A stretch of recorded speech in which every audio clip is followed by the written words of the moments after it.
Hi everyone, so welcome back to my channel. So today we are going to be talking about this trending sleeve showing on the screen and how you could achieve it. The easy step is very easy. You just need to know the techniques of how to get it. So I'm going to be giving a very quick easy tutorial. No too much calculation or just straight to the point and no wasting time.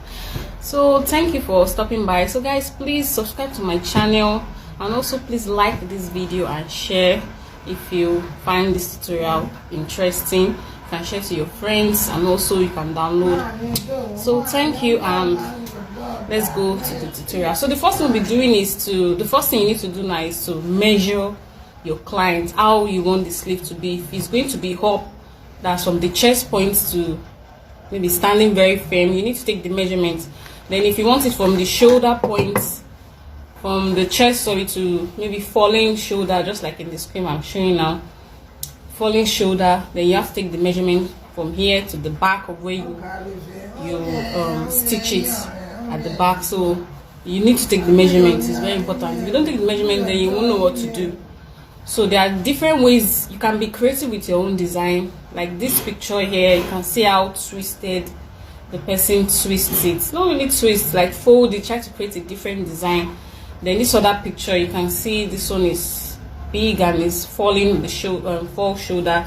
Then this other one, you can see it's standing firm. So depends on how you want to create your own design.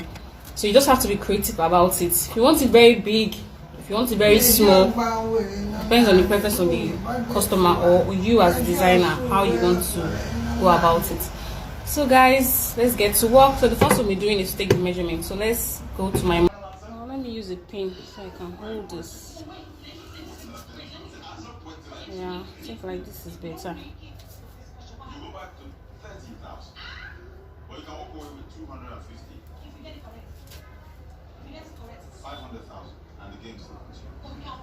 Depends on how you want the sleeve to be. Yeah, this is 30. That's if it's falling like a sleeve. And if it's too big, maybe reduce it to 24. If you want the sleeve to be small. Then if you want it to be standing up, then maybe 20. Yeah. Or 30. Okay, sorry, 30. Yes, 30. Standing like this is 30. If you want it to be like a sleeve, it's 23. If you want it to come like this. So it depends on how high you want it to be. Some sleeves are higher, some sleeves are small. So it depends on how you want your sleeve length to be. So if you want it to be small, if you want it to be, if it's straight, mostly if it's straight, it's nice. If it's high or yeah, then if it's curved, because there are some sleeve design that are curved. So if you want it to be curved, then I think making it very big brings out the beauty. So it depends on how you actually want it to be. So this is how to get, first thing to do is to get the measurement of the length. So this is how to get the measurement of the length. So let's go into detail where you want to cut your flare. That's how you're going to fold this. The same way you fold your flare, that's the same way you fold this to achieve this sleeve. So on this closed side, measure the length. This place will be the length of how the length of the sleeve, while here is going to be the opening. So my length is 15, which I've gotten on this. So the opening side, which is the small side, I'm going to be using, let me use 4 inches. So place it from the beginning of where the fabric is to where let me use 4. Yeah, 4 is. So I'll mark, this is where my 4 is, this is where my 15 is. So from here I'll just connect straight down to where the 4 inches mark is. So just a normal, sorry, my line is not straight. Yeah, let me use this, cancel this. So this is where my 4 is, this is where my 15 is, 15 to 4. So you just connect it. Then after doing that, you cut it out.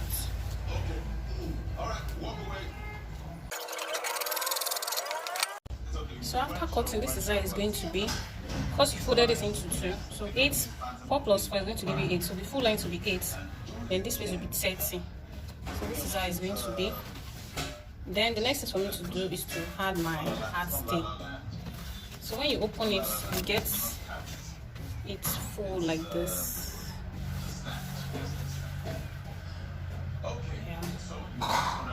So the next thing for me to do now is iron my hard stay. But first, let me show you I'm going to use a collar stay because the collar stay is stronger. You either use a collar stay or a hard stay, so it depends on the one that you can work with. But you need something very hard so the stick can stand firm. And also, I'll be using my Reginine boning. I will give it that nice, firm, rigid look. So I've ironed my gun stay to one side of the fabric. I'm actually using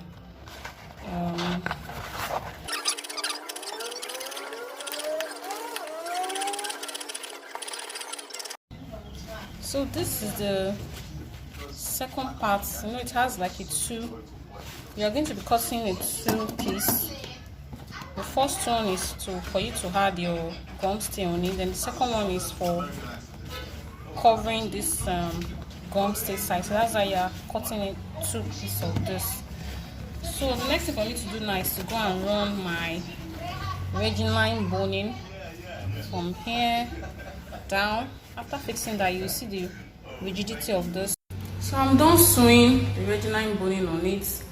At the top part, the end, the 2 sides, you're going to be sewing the Reginine boning. That will give it the firm, rigid look. You can notice after I've done that, you can see how strong it is, and this will give it that firm and nice shape that you desire.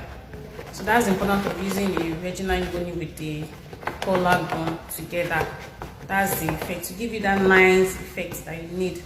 So now I've done that. So the next thing I'll be doing now is to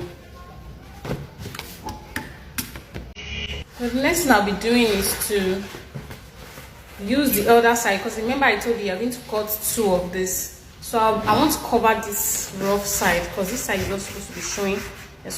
You're supposed to cover it to give it that nice look that you want. So I'm going to be sewing at the other end, sew round, so I can, when I turn it over, this place will be covered. So that's what I'm going to be doing. So let me get, then when I'm done, you'll see how it looks.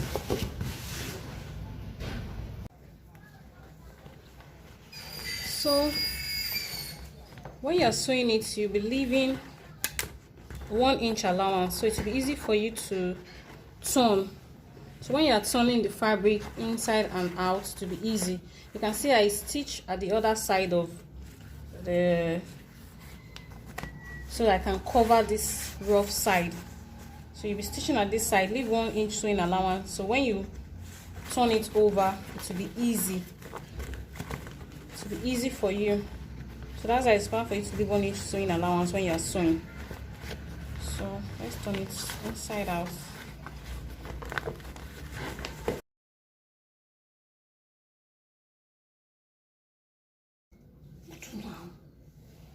So it will look firm and nice. So now I'm going to steam iron it.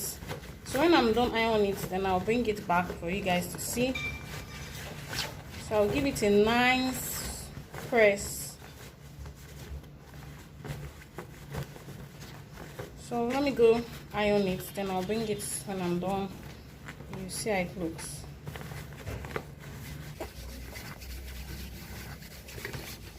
So you give it a nice steam press.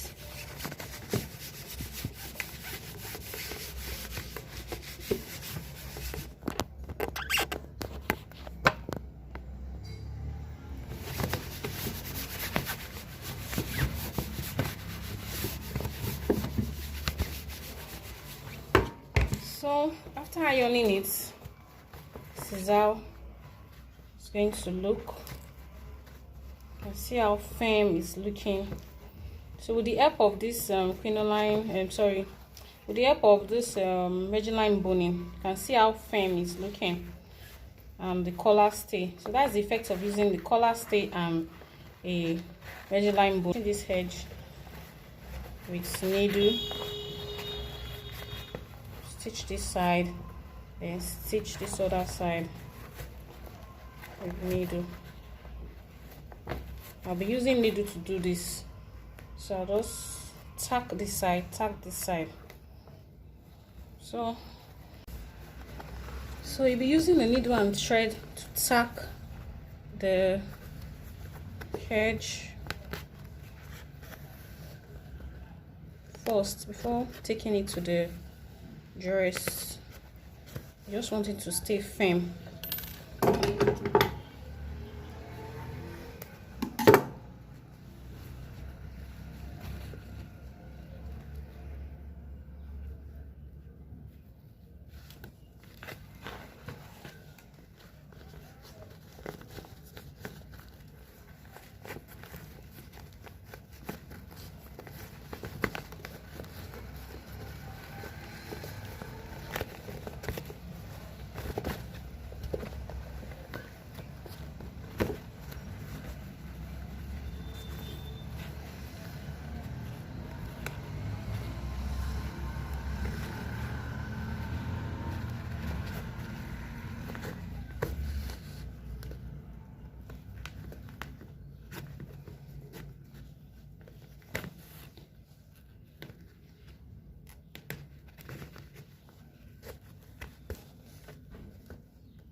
So I've tacked the both end of it. Now is to place it on the fabric and see how it looks.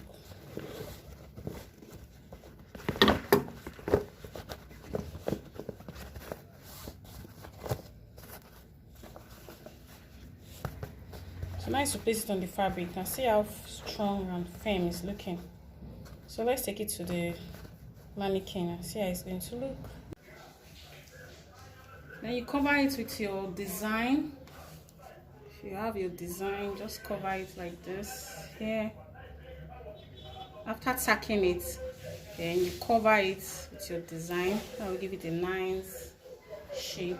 Then if you want it to be maybe standing like this, falling sleeve, if you want it like this, the same thing, just for you to tack it in the middle, then use your design to cover it after tacking it with your needle and thread. Better to use a needle and thread.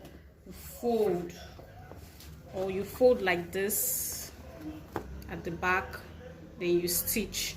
So it depends on the design you want. Either you go by this or you make it to stand like this. So anyone that works for you, or anyone that the client wants, or anyone as a designer that you feel is good. So you have to be creative with it. Just go with what you want. Or there's another trendy style that is now reigning for you to, you tack the two together like this. See the way I did it like this. Then you place it in the front. Place it in the front. I think this one, yeah. Place it in the front like this. You stitch here, stitch here. Stitch this towards the armpit area, then you place your design and you cover the stitch you've done. Like, create a nice design. You can also use what's it called, stones to design this area. You can use stones to design all this area, the edge of it. So just be creative about it as a fashion designer. So you be creative. Either you go with this design is also trendy, it's nice, or you go with the falling sleeve, or you go with the hop shoulder. So it just depends on what works for you as a designer, what you want, or how the client wants it. So these are the different ways you can style your trendy sleeve. I don't even know what they call it, but I call it trendy sleeve. So either way, either works for you, like this, or the shoulder, or the falling sleeve. So that's it, guys. this is the end of this tutorial. So if you find this tutorial helpful, please like and share my video, please, and leave a comment, a nice comment. And share my videos, then subscribe, please subscribe to my channel, please guys. Thank you very much for watching. See you in our next tutorial. Bye.